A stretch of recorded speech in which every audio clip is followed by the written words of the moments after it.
It's a question, actually, that this text is sort of bracketed by two questions, these questions he starts with. And it really raises the question of God's justice, his goodness. It's in the study of God, it's called theodicy. The question, is God just? Is he righteous? And there's really two sort of aspects to the question of theodicy. One is he merciful? Is he keeping his promise to his people? This is part of what Paul is asking, like, didn't God choose a people? And when he said, I'm going to make you a great nation and I will put my favor on you and you'll be my people, doesn't he sort of have to keep that promise to them? And is he keeping, with this new revelation about Jesus, is he keeping that promise to his people? Or are they going to be excluded somehow from the kingdom of God? And on the other hand, it's a question of justice. But if they do wrong, if that chosen people do something that is wicked, should they not also be judged, punished for that? Or do they get off scot-free? Do they get some kind of get-out-of-jail-free card because, well, they're God's people, so they can do whatever evil they want in the world and not face judgment? Well, that doesn't seem right either. This is the sort of deep, penetrating question of justice. I mean, on the one hand, we all want justice. We all believe in it. We all think people should pay for their crimes. And on the other hand, we all want mercy because when we are the one who's perpetrated the crime, we'd like some grace, please. And this is just one of the great dilemmas of human existence. To feel on the one hand the desire for retribution, and on the other hand the desire for mercy. It's both very personal and kind of societal. Did you see this movie Spotlight, which is the movie about the sort of the uncovering of this systemic abuse of children, sexual abuse of children in the Catholic Church? I mean, if you haven't seen the movie, you should see it because it's important. It's an important part of the story of the history of this country and also the history of that area of the country and also, frankly, the church to some degree. It's a part of our history. It's a sordid, ugly part of our history, but there it is. I just read an article again. There's a whole, it's not just Catholics. There's a whole kind of scandal that happened through the Sovereign Grace community and the abuse of children through their schools and stuff over about 30 years and how it was swept under the rug and how it wasn't really dealt with, right? I keep reading and hearing about, I don't know, we build up these big ministries and then they fall. And part of the reason why is because we do idolize these kind of celebrity type leaders. We put someone at the top and then when that person fails. But it's not just that. It's just like the thing is sort of destined to fail anyway. And there's a part of us that just feels like, man, God, can you deal with your church? Can you please sort these people out? Is there nothing pure in the world? I've been following the saga of this. There's a former kind of megachurch pastor in the Seattle area, a guy called Mark Driscoll, and he sort of got kind of pushed out because he was very kind of domineering and abusive and maybe it's some sketchy stuff with money and stuff. And I just read this week that he's been named in a lawsuit where he's sort of being brought up on charges for RICO statutes that actually they're charging him with racketeering. Like he's in the mob or something. And it's based on, from what I understand of how the suit is framed, it's based on the fact that they would solicit funds for something. So I just think about this for a second. Churches or ministries that solicit funds for a project, supposed to build something or go to something, and they didn't materially use the funds for that end. And so they're being brought up on RICO charges. This is how you get mobsters and stuff. Racketeering. And I don't know what will happen. I don't know if the suit is frivolous or has merit. Who knows? I don't know. But I do know that it carries a significant precedent because I would just imagine that probably 50% of the churches in this country do that. say they raise money, say we're gonna do this, and don't quite use the money that way. And no one checks and no one knows. And I wouldn't say no one cares, but no one knows. And man, I'm torn. I'm going to be honest with you. I am torn. I really do vacillate between two opinions. I vacillate between, on the one hand, I'm like, Lord, burn this guy down. I mean, there's a part of me that's like, Lord, fire from heaven. We have to stop this. This is like, ruins the credibility of the kingdom of God, ruins the credibility of our witness that we are people of integrity. I mean, we're liars and we steal people's money. It's unbelievable. It's so bad. And I want judgment. But on the other hand, I really do vacillate. I'm like, geez, man, give this guy a break. Because then part of me just thinks, man, his life must be so painful right now.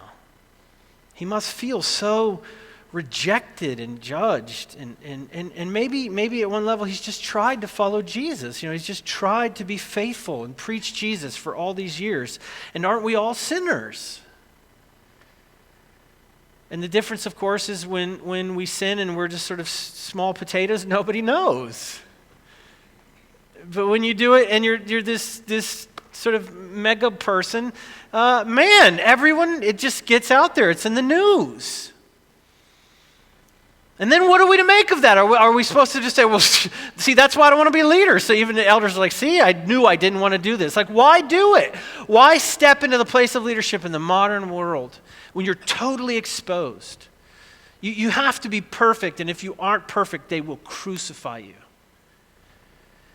And I'm telling you, there's a part of me that's like, yes, we will, because you can't be doing that. You can't be stealing people's money. You can't be saying this is for God and then take it for yourself. It's reprehensible. I don't know. I really don't have an answer. I was watching a documentary. I may have already shared this with you. I was watching a documentary the other day about the Black Panther Party. And if you remember in the history of the Black Panther Party, there was a massive campaign when Huey Newton got arrested. There was a massive campaign to free Huey. That mantra, black is beautiful, free Huey. The bringing together of sort of the elevation of black consciousness in this country and the freeing of this leader, this person. It's powerful. And shockingly, he was eventually freed. And there was a moment in this documentary where of course, Huey was freed. He did take, again, leadership of the Black Panther Party, but he did not live up to it. At first he did for a minute.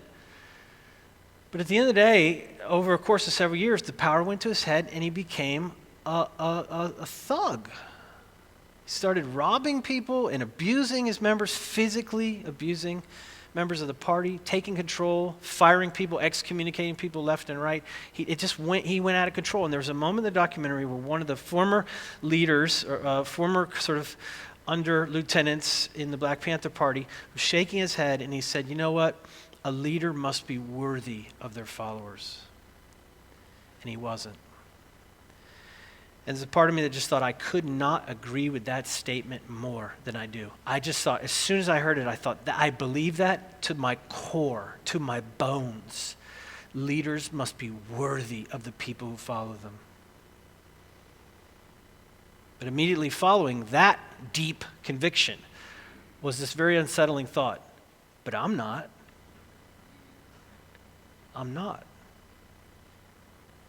What do we do with that dilemma?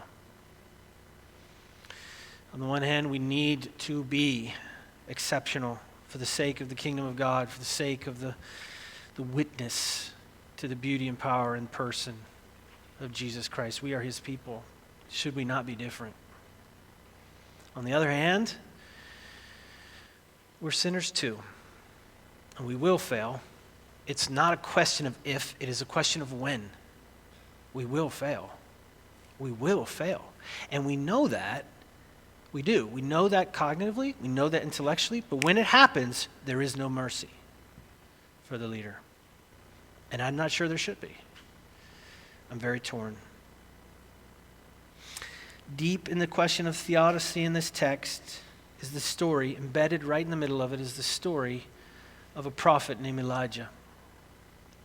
It's a story you may know, but it's an emotional story that Paul is calling on. He's drawing the reader to it. because everyone probably would know it. He's drawing the leader into it. It's a missionary story. It's a very underground story. It's a story that Paul personally would have felt a connection to. It's a story I feel connected to. It's a story you're connected to, or if you're not yet connected to it, you will be soon. I promise you.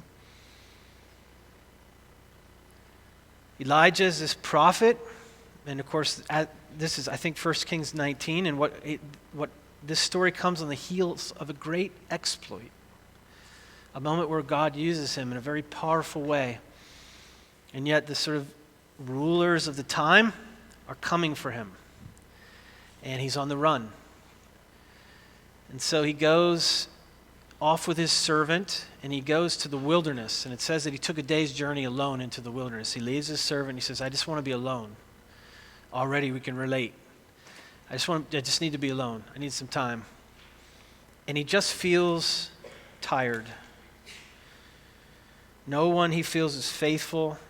His enemies want him dead. He's getting that deep despair. So he leaves his servant. He goes for this day's journey into the wilderness. And this is what he says to God in that place of despair. He sits down under a tree and he says these words, I've had enough. I've had enough.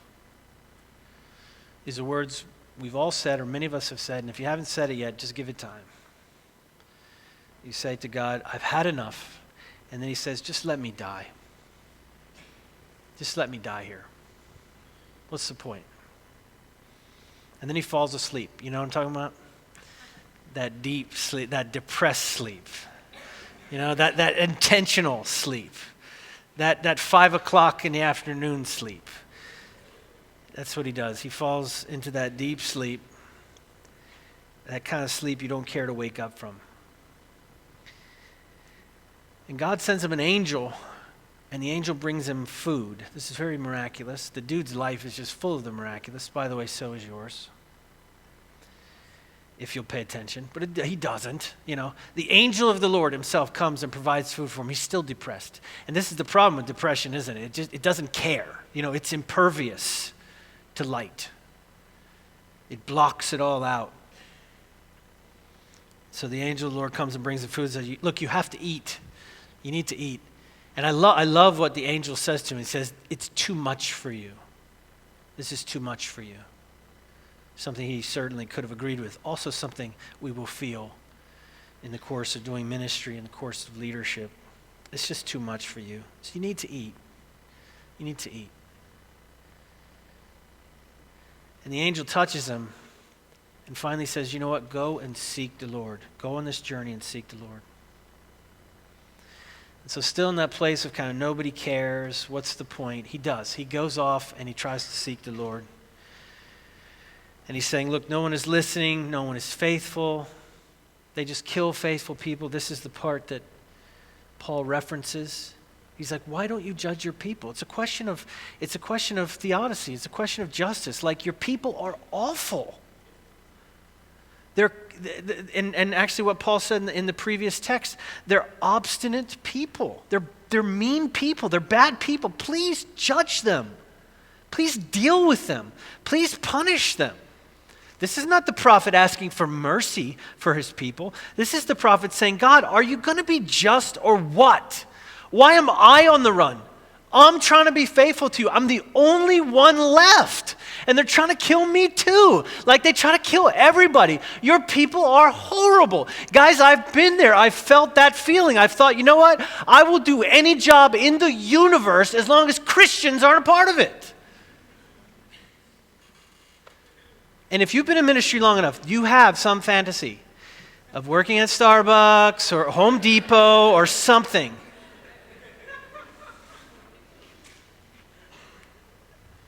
Sometimes I'm in Home Depot and I just think, it's not a bad job. I could probably move up pretty fast in this organization, you know. Maybe be running my own Home Depot someday. I also really fantasize a lot about lawn mowing. I really like the idea of cutting grass. Unlike human beings, grass gets finished. You know what I mean? It's done. You can walk away from it and be like, look, I did that. Look how nice it looks. People are never finished like that. It's a difficult sort of journey leadership, you know. But mowing lawns, sometimes I look at the people mowing lawns, I just think, now there's a good job. And so he's in that place, and he seeks the Lord, and it's that sort of famous text, it was in the whisper that God speaks to him, not in the wind, not in the earthquake, not in the fire, but the whisper. And the Lord comes to him, and this is what the Lord says. What God says to him in that place of questioning and that place of loneliness and isolation, this is what God says to him. You're not alone. You're not alone. In fact, I have 7,000 people just like you that I've reserved for myself. 7,000.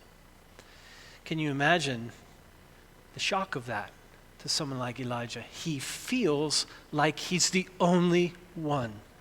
And from his own vantage point, from his own experience, guys, he was the only one. And yet God is saying this incredible thing to him, which is both empirically true and existentially liberating. He's saying to him, listen, I got news for you. Come in, draw in for a second, son. I have got news for you. I have 7,000 people like you. You're not alone. And I'm not judging. I'm not going to bring judgment on my people, my nation, because my people have not been left without a remnant. They're there, son. They're faithful. They're there. It's like it breaks you out of your fog of narcissism, of self-centered sort of sadness. It breaks us out. And some deep part of me thinks that this is a word for us today. You're not alone. There's more than you know.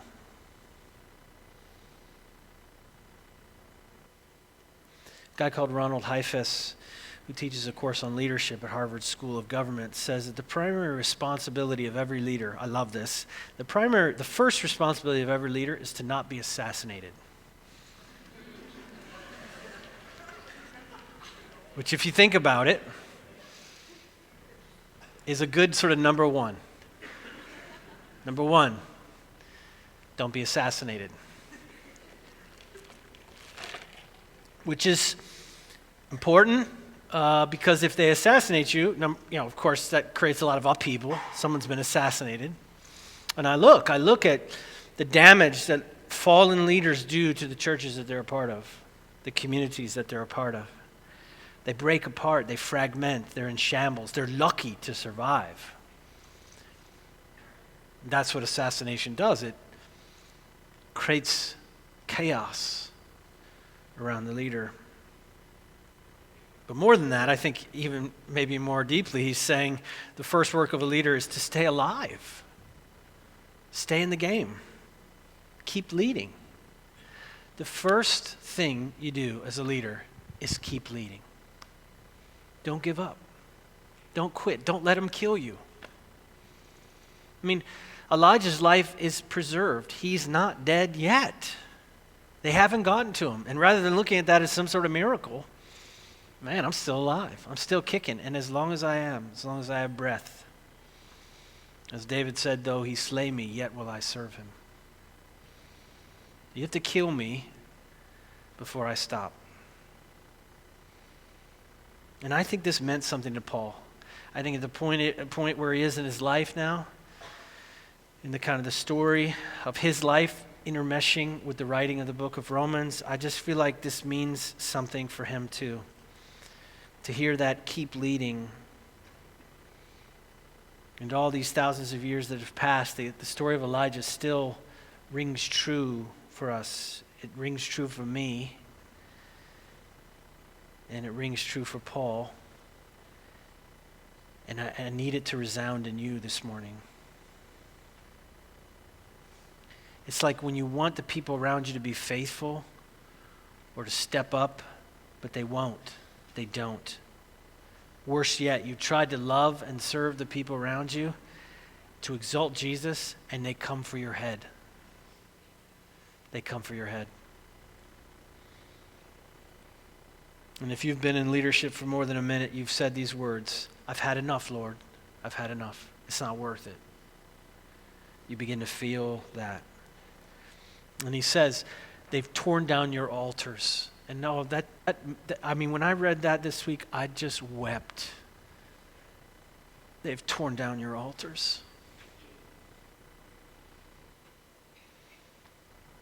The places that we've built to bring worship to you, to glorify you, they've torn them down.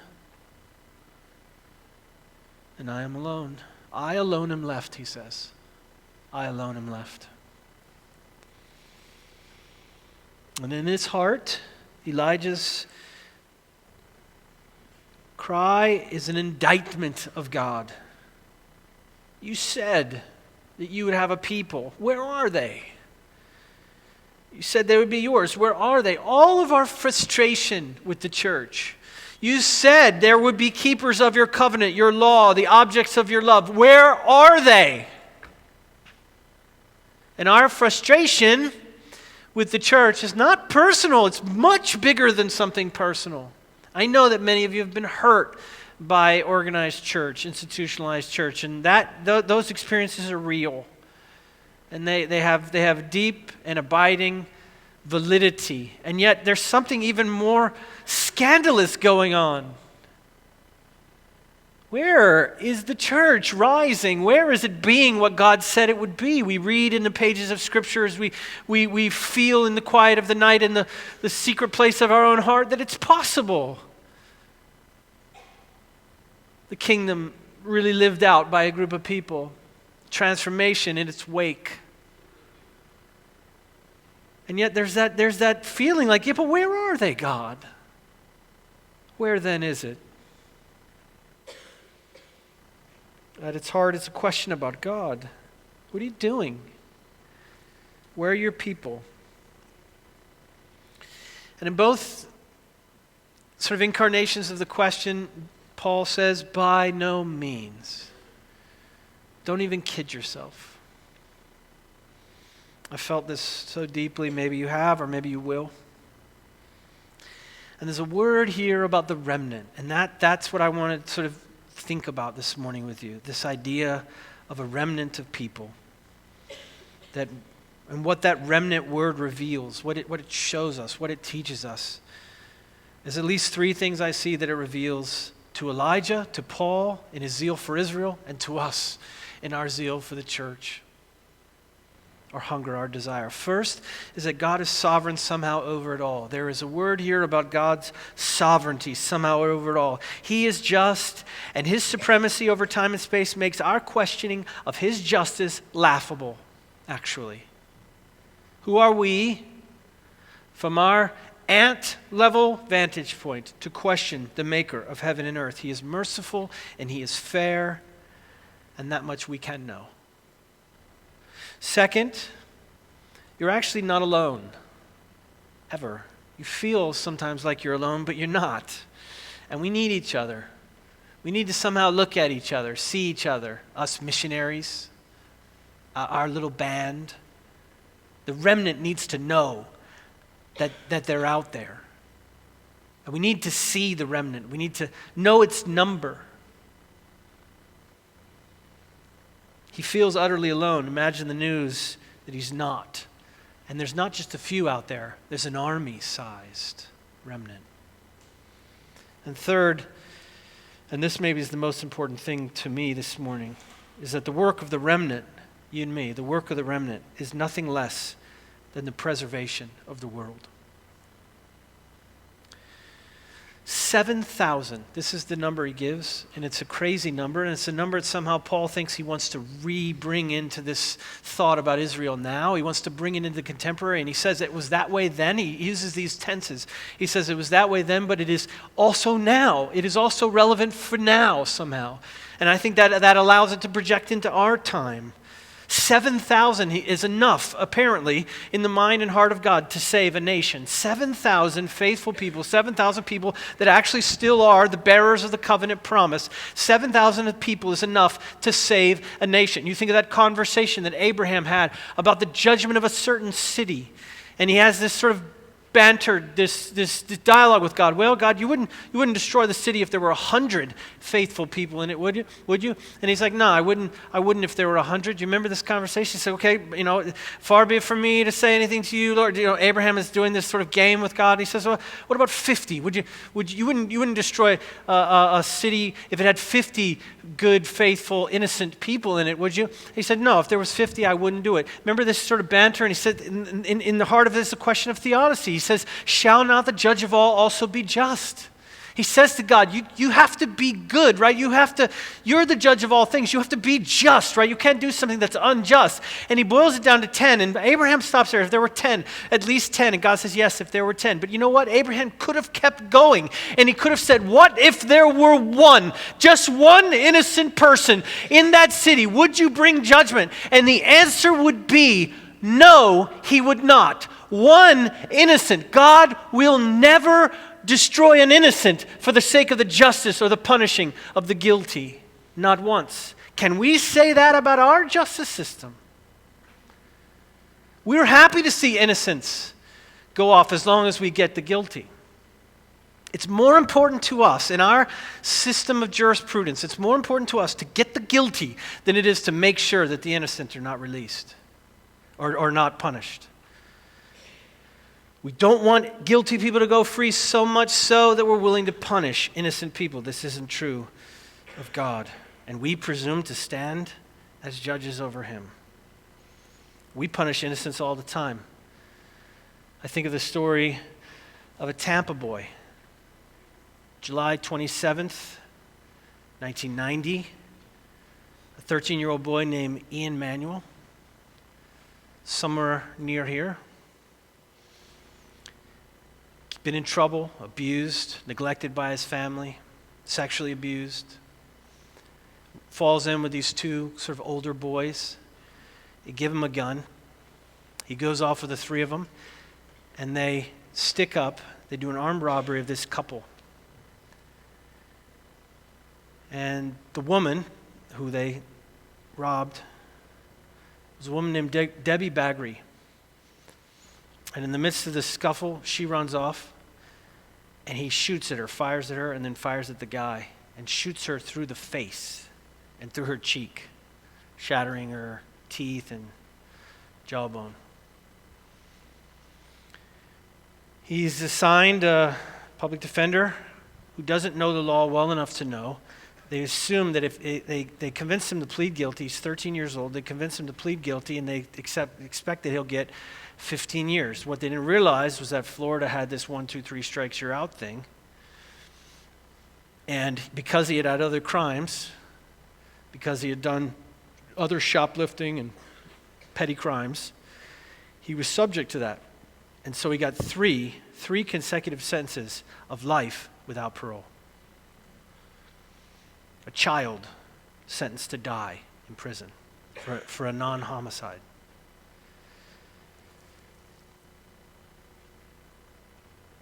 Did you know that by 2010, Florida had sentenced more than 100 children to life without parole for non-homicide offenses? 100 children. Florida has the largest population of children condemned to die in prison for non-homicides. Ian was a troubled boy. He was so small when he was brought into Hillsborough County, the Alachua County, I forget the name of the prison, but I know now he's in Hillsborough County. He was so small that none of the prison outfits fit him, and they had to cut 6 inches off the legs of the smallest prison uniform so that he could fit.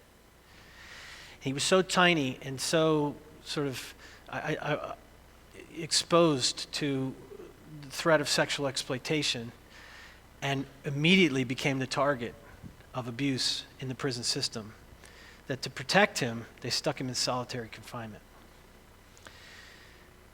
He began to crack up mentally. So much so he started cutting himself. He would get in trouble with all these little infractions, and he was constantly doing things wrong, doing lewd things, and just kind of losing his mind. And he lived in a tiny little walk-in cell with no window.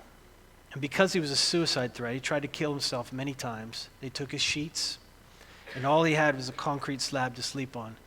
And he lived in isolation where his food was put in through a little slot, and he had no human contact for 18 years.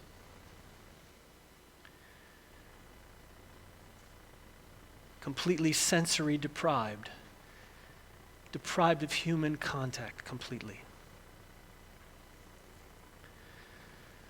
2 years after his arrest and incarceration, 2 years into, he's 15 now, into his isolation and solitary confinement, he's allowed to make one phone call a month.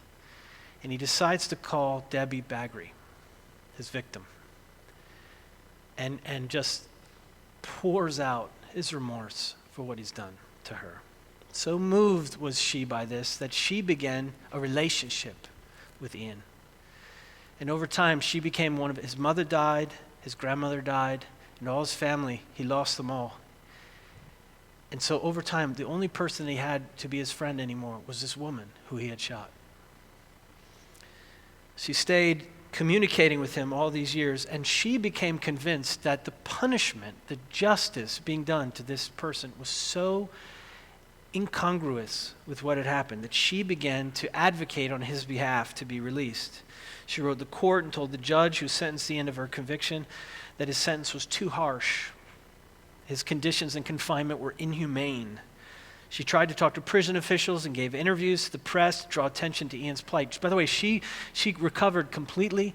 She went on to be a bodybuilder. She started a magazine, I think, called Natural Muscle, which is now hundreds of editions in. She's become very successful, very happy, healthy person, and she began to realize Ian's plight is a problem. This is what she said.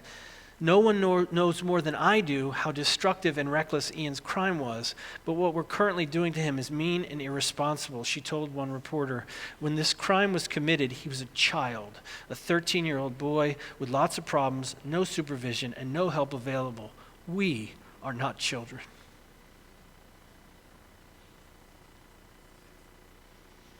Our system of justice is utterly broken. And I could regale you, I could overwhelm you with 1,000 stories like that. It's replete with injustice, our justice system. And still, I want you to just grasp this for a second, and still, it may be the best justice system human beings have ever devised.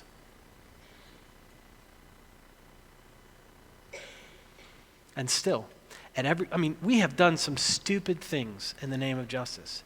For many, many centuries in human court systems, we tried animals. Did you know that? If a dog bit you or hurt you or whatever, the dog could stand trial. Not the goat could stand trial, not the owner, the goat itself. If your cow stepped on me or something, I could bring your cow to trial. For what point? So that we could murder the cow, kill the cow, to feel good.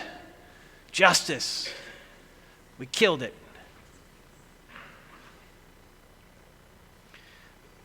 Up until 100 years ago, we still did what was called trial by ordeal. You know what that means? Trial by ordeal? Where they would say, well, I think you're a bad person, so I tell you what I'm going to do. I'm going to tie you to a post and light a fire, and if you can escape, then you're a good person. You didn't do it. Trial by ordeal. This was our attempt to combat justice. And we, the devisers of such wondrous systems, we would look upon God and say, why aren't you good? Show us justice. This is what Elijah does. In his heart, it's part of the question that's raised here. It's laughable. We may think we've come a long way from justice for sale or trials by ordeal or even animal trials, but we're still a million miles from the jurisprudence of God. I promise you that. And God will not give a city full of people what they deserve if even one or even a few innocent people would be wrongly judged. That's how fair God is. The whole story of Sodom and Gomorrah is, look, it's not about judgment. We want to say, oh, why would God destroy an entire city? Listen, if somebody is guilty of wicked crimes, then they deserve their punishment. But what he's saying, what's the story of Sodom and Gomorrah? It's a story which says, but if there was even one innocent person, I wouldn't bring judgment. I wouldn't do it. They'd have to all be completely guilty and completely deserving. And that's the only way they would ever be judged. That's the only way a people or a place would ever be judged. Not one innocent person could be touched by it for it to be the act of God. It's a story about his fairness, actually, about his preservation of the innocent. He would never harm an innocent person. We can't say the same thing.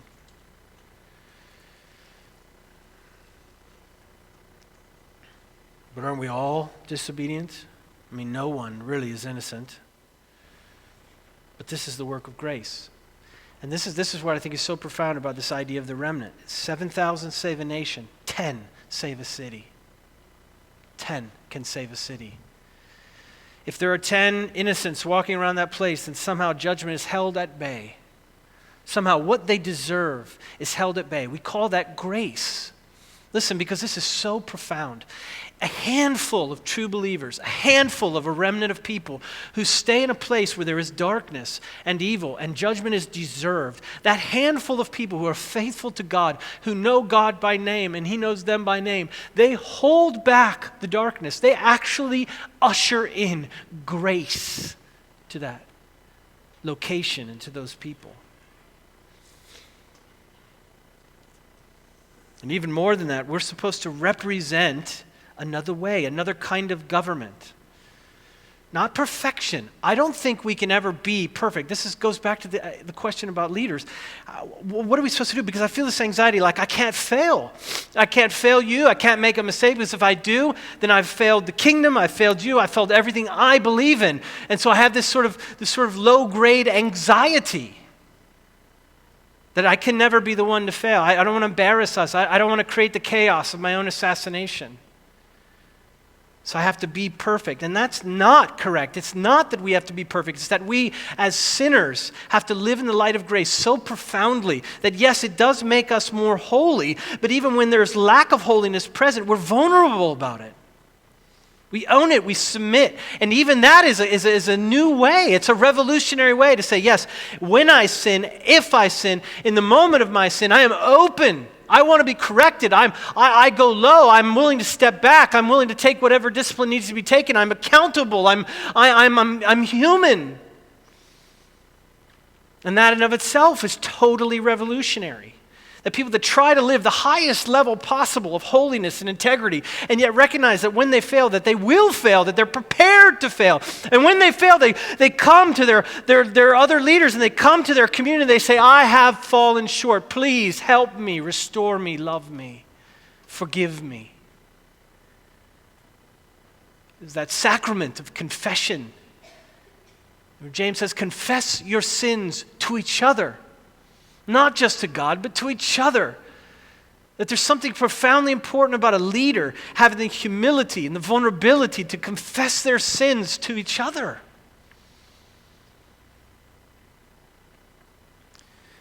And there's a word here about envy, something about envying, that the remnant is the envy of others. And that's so powerful to me, that we would live lives that aren't perfect, but yet are the envy of other people. How do we do that? What does that really look like? Guys, a saved life is supposed to be an envied life.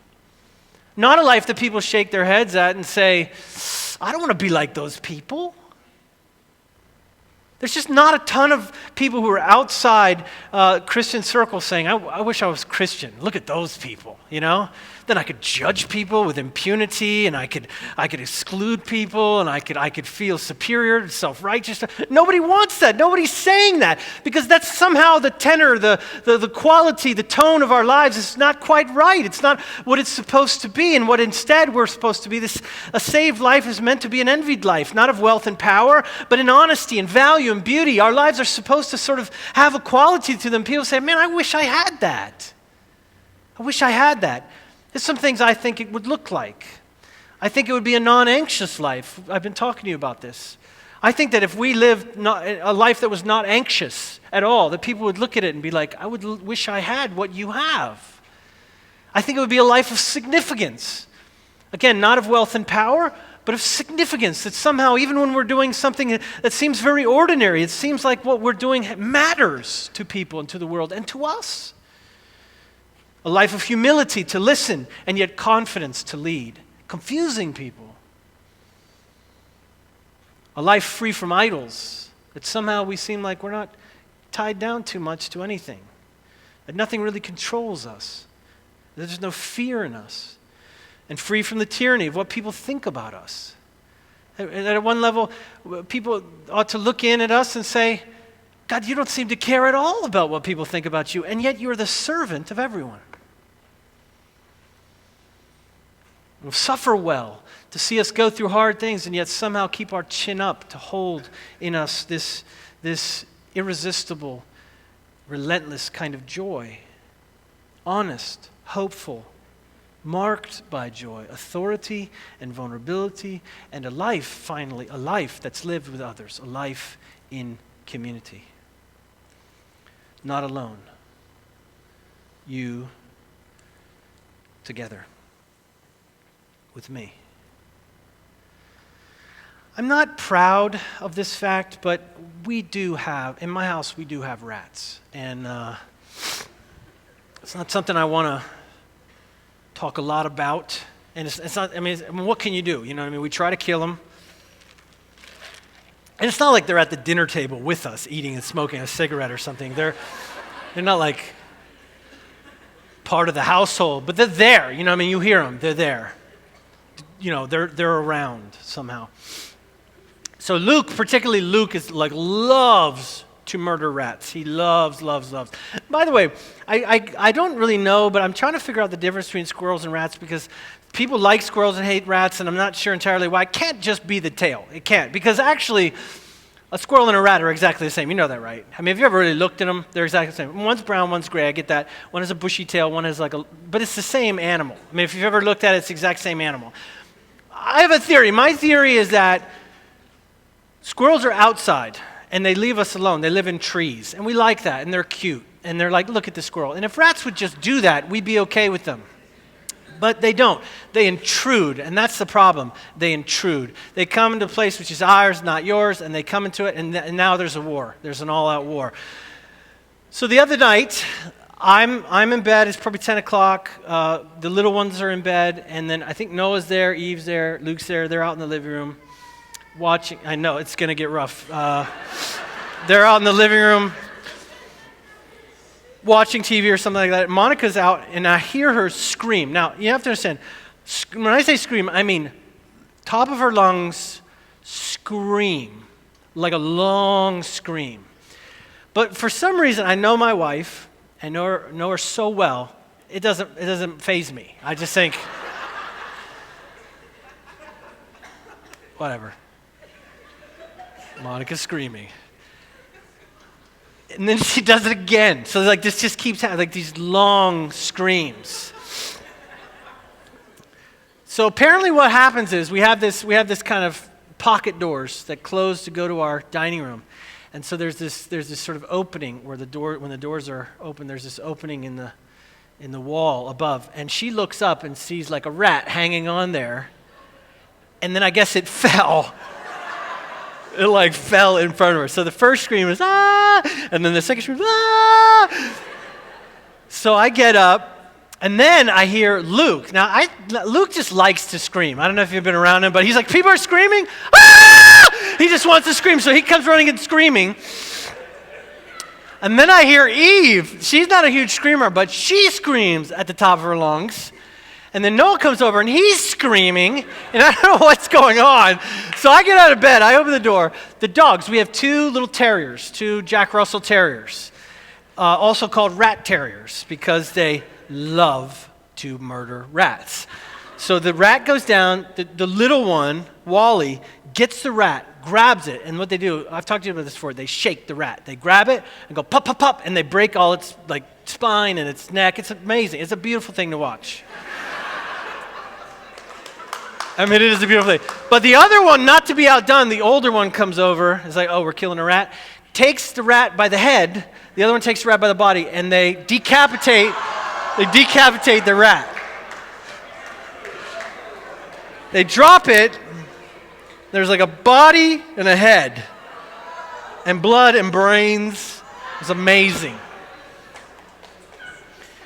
Everyone's screaming. So then Noah goes around and he's screaming. Ah! So everyone's screaming, and I'm just coming out. I don't even want to see it. And they're like, Dad, you have to see it. And it was all I want to say is, okay, I read a book recently called The Opposite of Loneliness. This moment was the opposite of loneliness. I don't know what happened. I mean, everybody's in their own space, doing their own thing, kind of ignoring each other, just living with each other, not sort of acknowledging the beauty of our family, the sort of the sacredness. And this moment, I mean, it was amazing. Eve is like grinning ear to ear. Luke is like, this is amazing. This is the coolest. Luke is like, this is the coolest thing I've ever seen. That was the coolest thing I've ever seen. Everybody's slapping each other on the back. Monica's laughing. We're all laughing. It was amazing. The dogs are kind of shaking like, did I do something wrong? We're all like, affirming them. You're such a good dog. You're such a good dog. There was such family unity.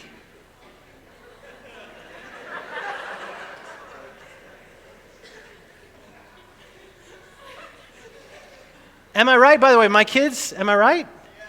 It was like we had this bond with each other in this moment of death and mayhem.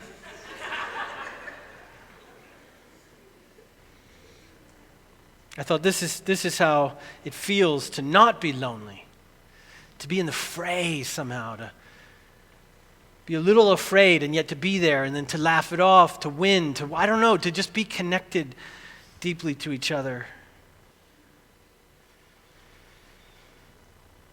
Something about that, the fray, the challenge, the hardship, the unexpected. To go through that together. You know how the story of Elijah ends? That story I was telling you? In the whisper that God asks him. When God says to him, what are you doing here? And so he tells God his complaint. You know what God's immediate response, before he tells him that there are 7,000, you know what he says to him? God says to Elijah, go back the way you came. Go back the way you came. And then he tells him to anoint 2 kings. 2 kings. In other words, put these 2 guys in leadership.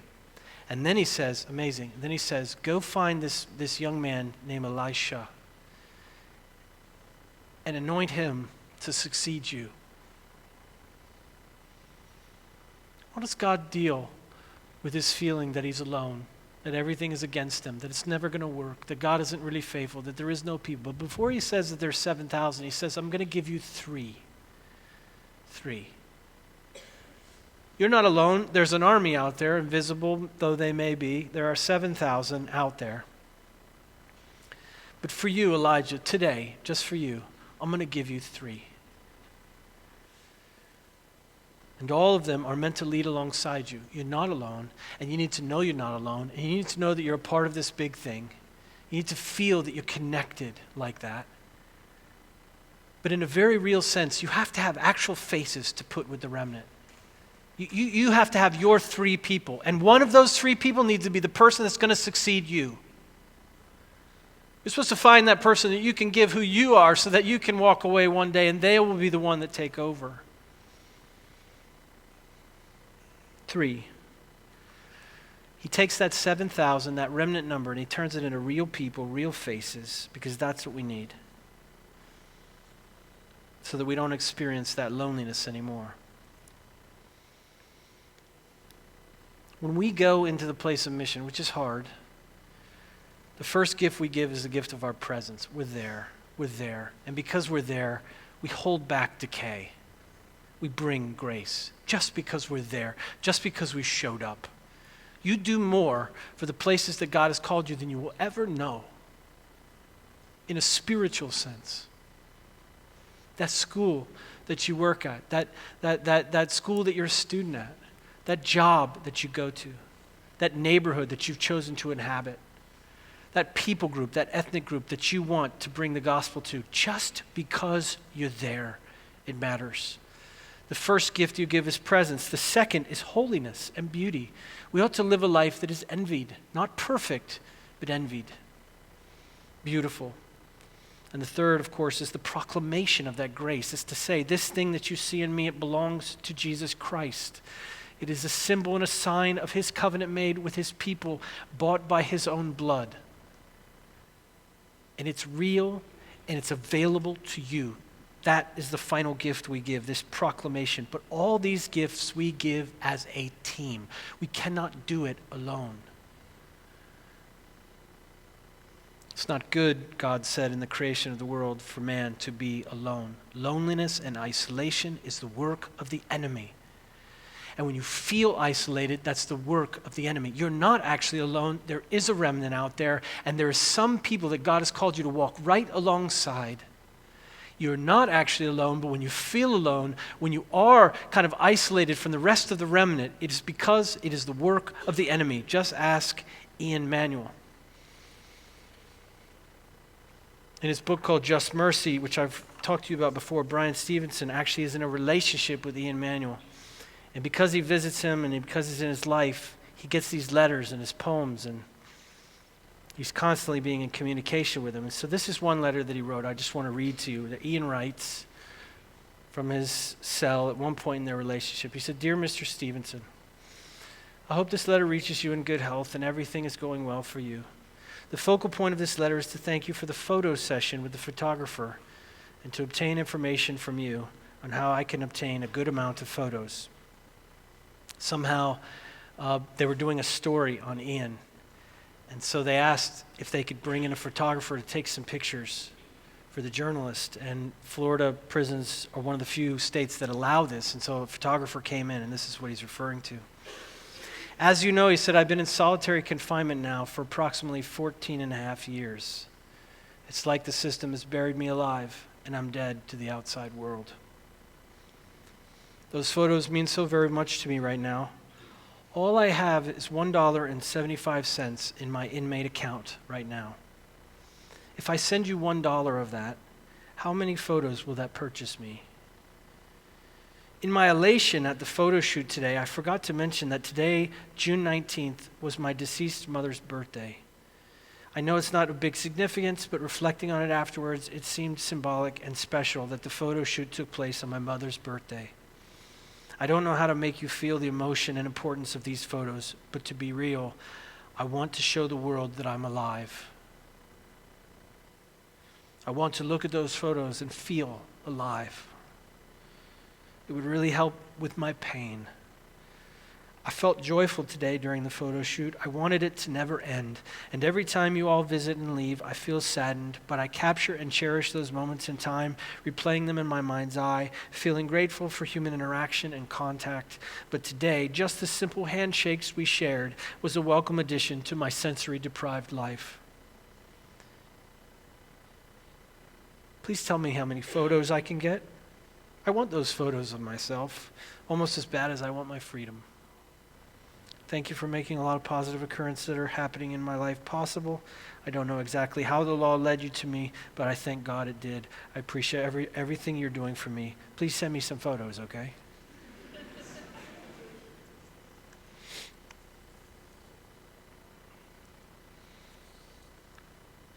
Can I make one heartfelt call to you this morning? We must go and break into the solitary confinement of those that are lost and poor and suffering.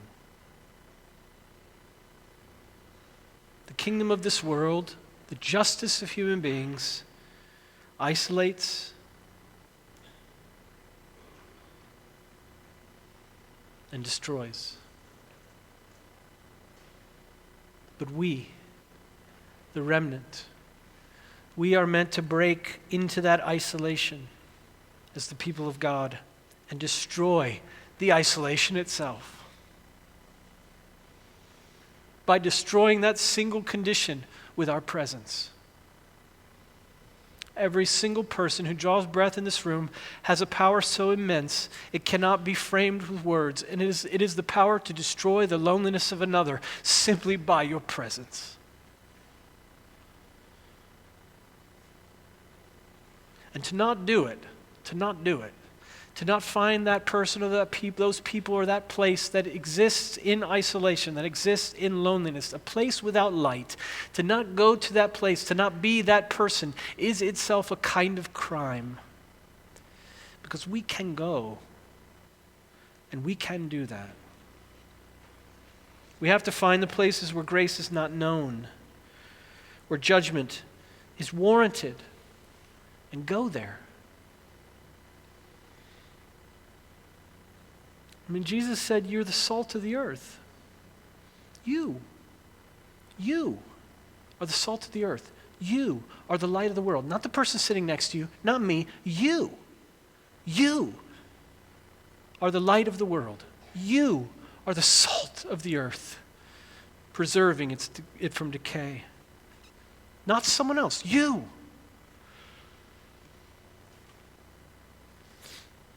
I'm going to invite up Emily, and we need to finish. At the end of World War II, fascinating thing happened on some of the islands, the South Pacific Islands, where Americans had bases and set up camps to stage their war in the Pacific.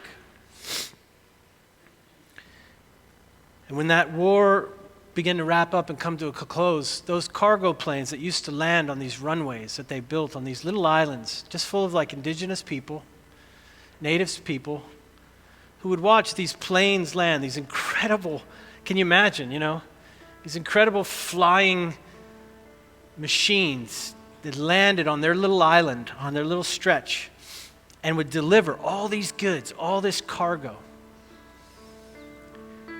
And actually what happened even years after the war was over and American presence was gone, is there was developed what was called a cargo cult. Almost like a religion began to form around these runways where American planes used to land and deliver wonders. So much so that natives would build runways, would actually create runways and build a little hut on the edge of the runway. This is fascinating. They'd build a little hut on the edge of the runway and stick a person in the little hut and put like a bamboo sort of thing on their head that looked like headphones in hopes that the planes would come again. As a prayer almost to the heavens, that the cargo would come again, that it would land again. And don't you know, it didn't. Because it isn't real. It isn't why the planes came at all. But this to me is somehow it's a picture of what the desperate do when they're looking for grace and they don't know its name and they don't know its face. And so they build their runways and they sit in their little huts and they look to the heavens and wonder where we are. Where are we? The people of God, the deliverers of grace and the goods of the kingdom. There are runways all over our city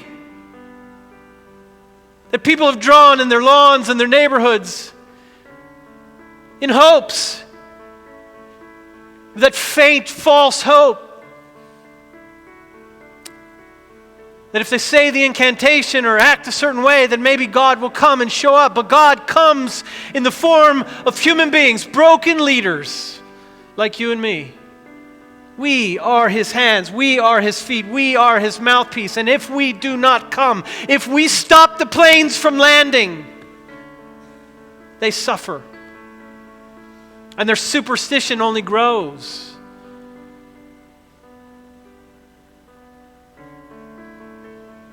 You see, it wasn't the runway that brought the cargo. It was the war. It was the war. It was the war. And we have forgotten that we're at war. And so our planes stop landing and we just gather together and tell our stories and remember the day when. And we think the war is over. So we stop bringing the goods of the kingdom, heaven to earth. The world doesn't know it. It doesn't know it, but it's looking for us. It's looking for you. They're not going to call you. They're not going to text you. They're not going to say, could you bring your remnant presence? Could you bring the grace of God? Could you hold back the judgment of God? Could you push back the darkness by bringing light into our place? They're never going to call you. They're never going to say that. It's up to us. It's up to us to look, to find it, to find them and to go there. And I'm asking you, listen, leaders, those of you that have been doing ministry for a little while, those of you that just said yes to some kind of leadership, maybe you said yes to leading a small group on campus, maybe you've said yes to maybe thinking about starting a microchurch, maybe you just said yes to being a faithful part of some kind of microchurch. I'm asking you, I'm pleading with you today, please don't quit. Some of you have an idea, you've done a little bit of work, and you're just thinking, it's not happening, forget it, I'm not going to do it anymore. I'm begging you, please don't quit. Pivot. If it isn't working, try something else. That's fine. There's nothing wrong with experimenting, saying this isn't working, let me try a different place or different people. That's fine. That's just trying to hear the voice of God and understand the context and the place that He sent you. That's all fine, but do not quit. If you quit, if you walk away, if we lose another person from the remnant, the whole city suffers.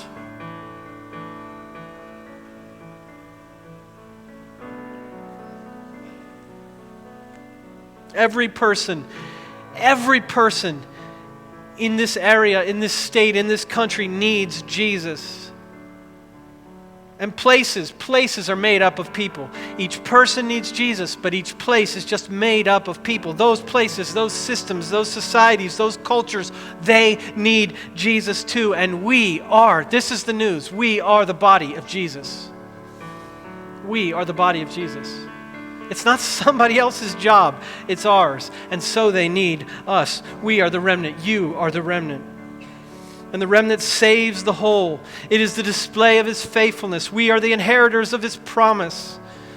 And I'm begging you to just see to your little part, to find some place that needs Jesus and be Jesus for that place. Not perfectly, but as best you can, to just be there.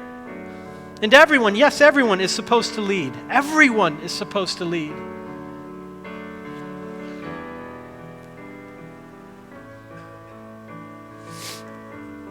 We have to see our little part and its powerful effect on the whole work and the mission of God. Your little part, your little place connected with this invisible remnant. Guys, we're the ones. Stay faithful in the work in front of you. Owning the vision to see the whole world know Jesus by doing your little part. By being present, being the remnant in the place that He's called you. We have to grow. Guys, the underground needs to grow. We don't need to grow because we're an empire, because who cares? We need to grow because you represent something precious to the kingdom of God and precious to the church. You are, most of you really are this remnant. I can't say that I think in every church probably in the city, there's some that sit in those pews that are a part of the remnant, but you represent something extraordinary. You've already said yes, you've tried. You're here because it's hard to be here. We don't fill stadiums with people because what we're asking for is too much for people.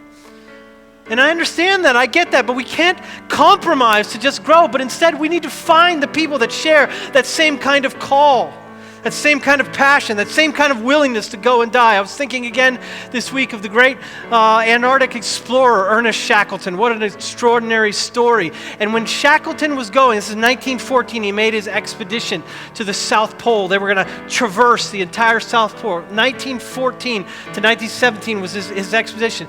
And when he put an ad in the paper, looking for people to take on this expedition. This is what he wrote in the ad, and if this does not sum up missionary life, I don't know what does.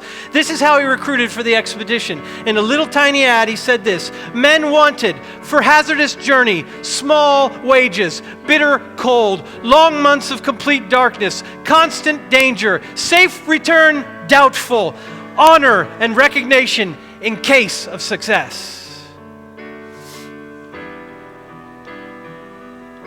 Interested?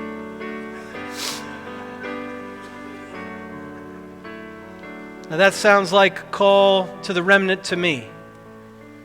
And so I make it to you again this morning.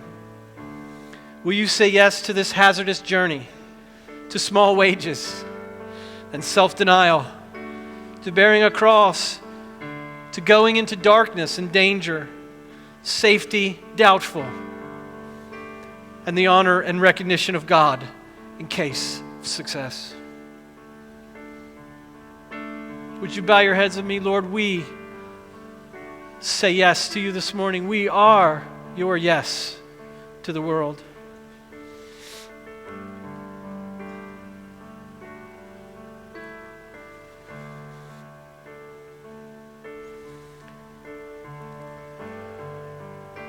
I'm not sure what God would say to you this morning. Maybe it's keep going. Stay faithful. Don't give up. Maybe some of you already started saying no to a dream, an idea, a thing that you started, and maybe you need to rekindle that fire. Maybe I'm asking that you would do that this morning. Maybe some of you need to think, I just wanted to be a part of something. I just came here because it seemed interesting or less boring than some other church, but maybe you're supposed to do something. Maybe there is a people or a place that God has called you to, and right now He's going to put that in your heart, a picture of a place and a people. And that means you're supposed to go there. You're supposed to be the church there. I'm not sure, but Lord, have your way with your people. On the night He was betrayed, Jesus, after He'd given thanks, took bread and He broke it. He said, "This is my body broken for you. Come and eat it to remember me." In the same way, after supper, He took the cup and He said, "This cup, friends, is the new covenant in my blood, shed for the forgiveness of sin. And whenever we eat this bread and drink this cup, we proclaim the Lord's death until He comes."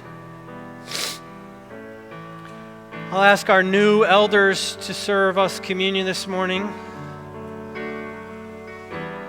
But I know there's a work that God is doing in your heart right now, and so it's okay to just take a minute and ask Him what it is you need to say yes to this morning.